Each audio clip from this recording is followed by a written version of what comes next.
जिससे मैं प्रेम करती हूँ और उसका आकस्मिक मृत्यु हो गई बद्रीनाथ जी में, और मुझे हर जन्म में उसका ही साथ चाहिए। उसके लिए मुझे जो भी मार्ग चलना पड़े मैं वही करूँगी। ये भूलो मत, वही श्री कृष्ण सब रूपों में है, वही बद्री नारायण में अपने स्वरूप में लीन हो गए। अब नारायण की उपासना करो, कृष्ण की उपासना करो। हमारी बात मान लो तो, और ना समझ में आए तो उनकी फोटो रख लो, रोती रहो, मिल जाए तो उन्हें बता देना। नहीं, आपको बताइए, मार्ग पे चलेंगे। हाँ, अगर आप श्री कृष्ण से ये कहोगी कि वही रूप रख के आ जाओ तो पक्का आ जाएंगे। इतना करने के लिए ऋषि मुनि पूरी की ताकत लगा देते हैं, तो आप भी ताकत लगाइए। ब्रह्मचर्य से रहना, किसी पुरुष का स्पर्श न करना, नाम जप करना, थोड़ा अन्न खाना, और इसके बाद परमात्मा से कहो कि मैं प्यार करती हूँ। वही अब ये आसक्ति है, करो आसक्ति के अनुसार तो फिर समझ में आएगा। अब देखो, केवल बातों से तो समझ में आएगा नहीं। माया पर विजय प्राप्त करके ही मायापति से हम जो चाहे वो प्राप्त कर सकते हैं, ऐसे नहीं।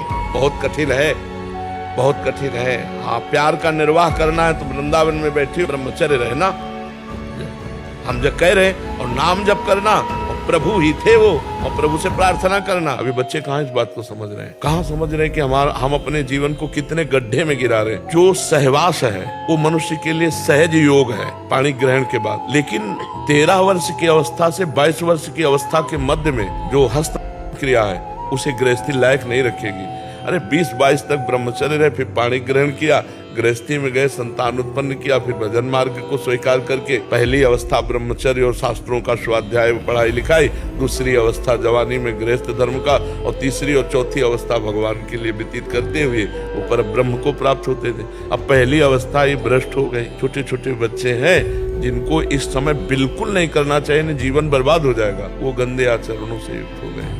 अब हम जो कहते हैं, जो मान ले, तो हम हाथ जोड़ते हैं उनके कि भाई हम धन्यवाद, हम एहसान मानते हैं कि आप अपना जीवन पवित्र करोगे तो हमारी समाज के लिए आप आदर्श बन जाओगे। अगर ये बच्चे संस्कार युक्त नहीं बनेंगे तो हमारा भारत आगे उज्जवल कैसे होगा। गुरुदेव, अब जाने की इच्छा नहीं, अब नहीं जा पाएंगे वृंदावन छोड़। नहीं, ऐसा मत करो बच्चा, बहुत कठिन है बच्चा बाबागिरी। देखो तुम्हें लगता है सरल है, लेकिन हम हाथ जोड़ के कहते हैं बाबागिरी के जैसा कोई कठिन कार्य असली में चलने पे, सच्चाई से चलने का मतलब तलवार की धार पे चलना। अगर नाम जब करोगे और कर्तव्य का पालन करोगे तो प्रिया प्रीतम के पास पहुंच जाओगे बच्चा। और अभी नई अवस्था है, संसार देखा नहीं, भोगों को भोगा नहीं। हम कह रहे 50 वर्ष सही चला हो और 5 मिनट गलत हो जाए तो 50 वर्ष में पानी फिर जाएगा। इसलिए हम कहते हैं गृहस्थ में रहकर भजन करो। कलिकाल है कि हमारा हृदय थर्राता है। हम किसी को साधु बनाते हैं ना, भगवान से प्रार्थना करता है, प्रभु इसकी जीवन की बागडोर आप संभालना, ये संभाल सके ऐसी बात नहीं। 1-2 साल नियम दे दो, 5 साल आप ऐसे रहो, हिम्मत रहेगी कि 6 महीना गए, 6 महीना गए, पूरे जीवन भर जलना है। पढ़ो लिखो, अगर नहीं ब्याह करना तो भी माता पिता की सेवा करो, कमाओ, और जब अपने इस कर्तव्य से मुक्त हो जाओ फिर अपना मार्ग चयन कर लो। संत बनो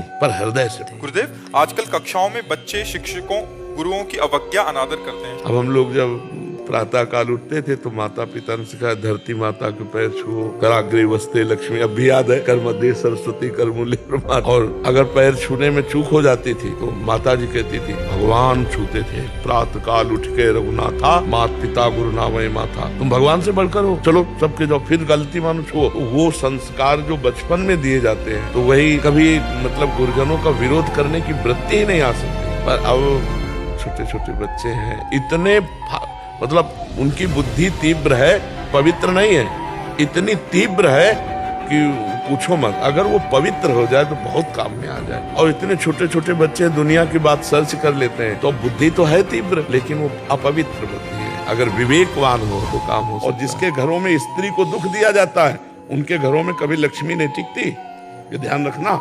जहाँ स्त्रियों को मारा पीटा और मतलब उनको नीचा दिखाया जाता है, उन घरों में कभी श्री संपन्न नहीं हो सकते। जो सास ससुर हैं उनको चाहिए कि हम अपनी बेटी के साथ कैसा व्यवहार करेंगे, ठीक अपनी बिटिया जैसा व्यवहार करना चाहिए। सास ससुर को बहू मान करके या दूसरे की बेटी मान करके अपमानित नहीं करना चाहिए, उसका शोषण नहीं करना चाहिए। तुम्हारे यहाँ वो आई हुई कन्या है, अगर तुम उसका आदर नहीं करते, उसके साथ मतलब कठोर व्यवहार करते हो, गलत व्यवहार करते हो, तो तुम्हारी दुर्गति हो जाएगी।